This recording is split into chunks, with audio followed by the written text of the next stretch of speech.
Assalamualaikum warahmatullahi wabarakatuh. Waalaikumsalam warahmatullahi wabarakatuh. Dan shalom. Terima kasih kepada teman-teman yang telah hadir di kesempatan siang ini. Kami dari kelompok 5 akan mempresentasikan hasil makalah kami yang telah kami buat. Mutasi adalah bahan yang terjadi bahan genetik baik pada taraf tingkatan gen maupun pada tingkatan kromosom. Tujuan mutasi adalah untuk menghadapi perubahan alam yang akan timbul sewaktu-waktu, sehingga ketika perubahan muncul, ada dua kemungkinan yang akan timbul, yaitu sifat yang bermutasi lebih mudah beradaptasi dibandingkan dengan sifat yang asli, sehingga karakter asli kemungkinan hilang dari peredaran. Mekanisme molekuler mutasi. Meskipun tidak selalu, perubahan asam amino pada suatu protein dapat menyebabkan perubahan sifat-sifat biologi protein tersebut. Hal ini karena pelipatan rantai polipeptida sebagai penentu struktur 3 dimensi. Molekul protein sangat tergantung kepada interaksi di antara asam-asam amino dengan muatan yang berlawanan. Contoh paling sering dikemukakan adalah perubahan sifat biologi yang terjadi pada molekul hemoglobin.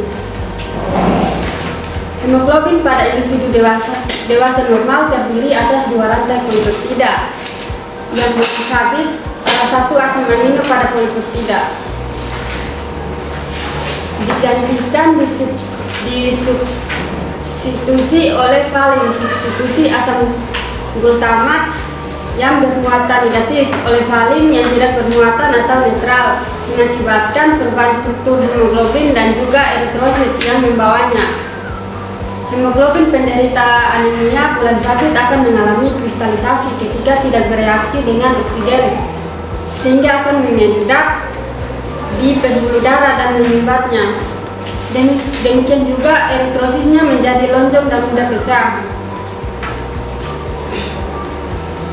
Perubahan sifat-sifat biologi protein atau menghasilkan fenotip mutan, substitusi sebuah asam amino oleh asam amino lain yang muatannya sama, misalnya substitusi histidin oleh lisin, seringkali tidak berpengaruh terhadap struktur molekul protein atau fenotip individu. Jadi ada tidaknya pengaruh substitusi suatu asam amino tersebut dalam struktur dan fungsi protein. Mutagen spontan biasanya merupakan peristiwa yang sangat jarang terjadi, sehingga untuk memperkirakan peluang kejadiannya diperlukan populasi yang sangat besar dengan teknik tertentu. Salah satu teknik yang telah digunakan untuk mengukur laju mutasi adalah metode CLB yang ditemukan oleh Harman Muller. Metode CLB mengacu pada suatu kromosom X lalat Drosophila melanogaster yang memiliki sifat-sifat tertentu. Teknik ini dirancang untuk mendeteksi mutasi yang terjadi pada kromosom X normal.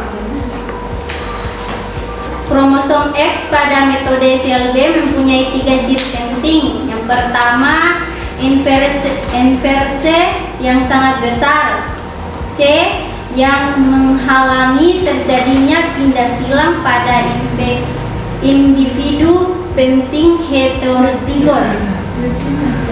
Yang kedua, letal resesif ke 1 dan 3, marker dominan bar B yang menjadi mata sempit.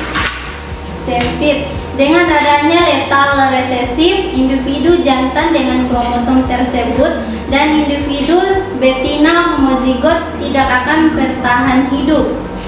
Persilangan pertama dilakukan antara betina heterozigot untuk kromosom CLB jantan dan jantan dengan kromosom X normal.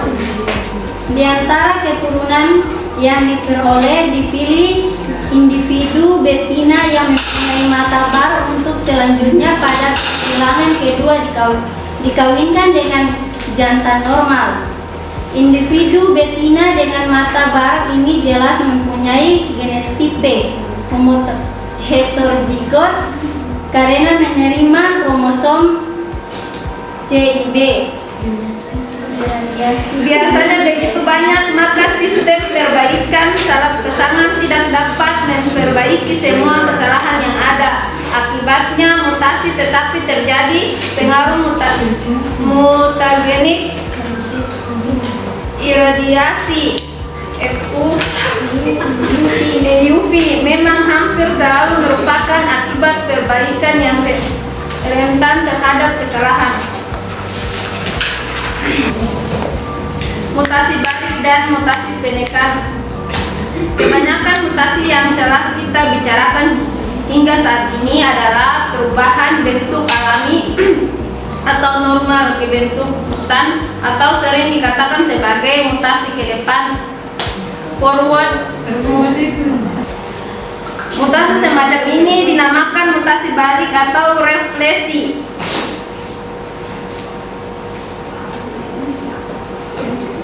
Ada dua mekanisme yang berbeda dalam mutasi balik, yaitu satu, perubahan urutan besar pada DNA mutan sehingga benar-benar pulih seperti urutan besar pada fenotipe normalnya, dan dua, terjadinya mutasi kedua di suatu tempat lainnya di dalam genom yang mengembangi atau menekan pengaruh mutasi pertama, sehingga mutasi yang kedua tersebut sering disebut sebagai mutasi penekan.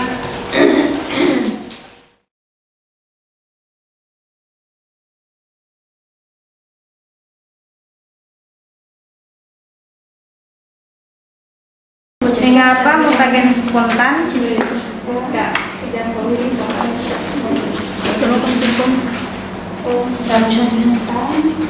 Sangat jarang terjadi.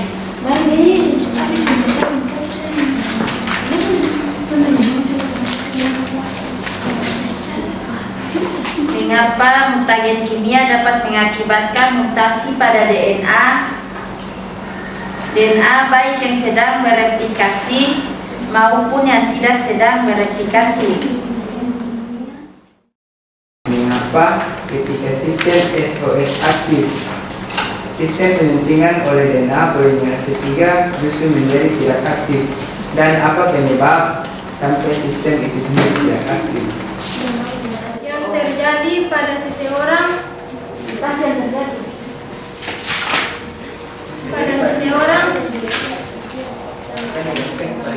akan diwariskan kepada keturunannya.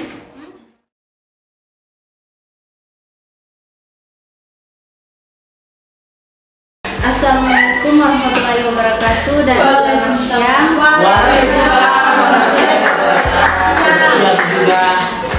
Yang saya hormati dosen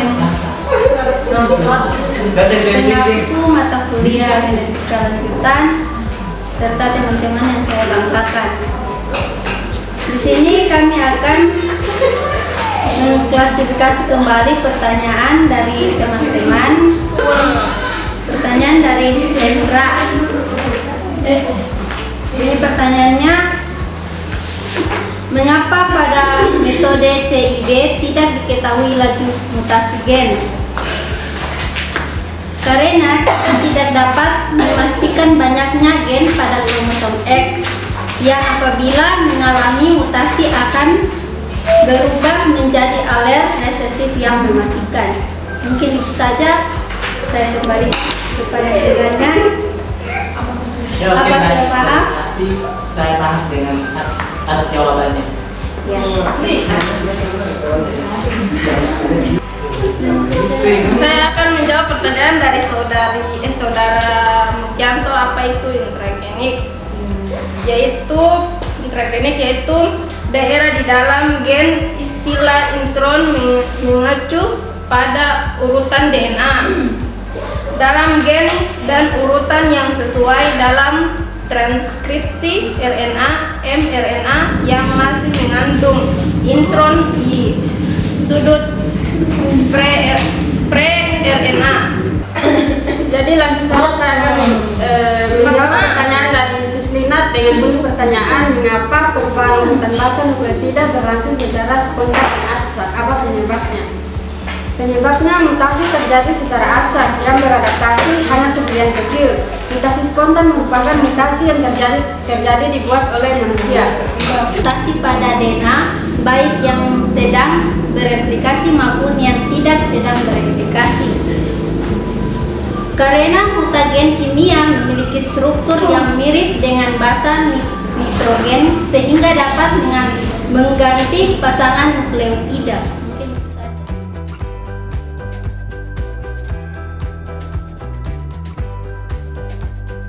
Di rantai DNA sendiri pastikan dalam bentuk double helix. Nah, arah bacanya selalu berlawanan dari kiri ke kanan atau dari kanan ke kiri. Kalau dibacanya dari kiri ke kanan, pasti ada arah 3 absen dibaca menuju arah 5 absen. Begitupun kalau dari kanan ke kiri, pasti dibaca dari arah 3 absen ke menuju arah 5 absen. Sudah?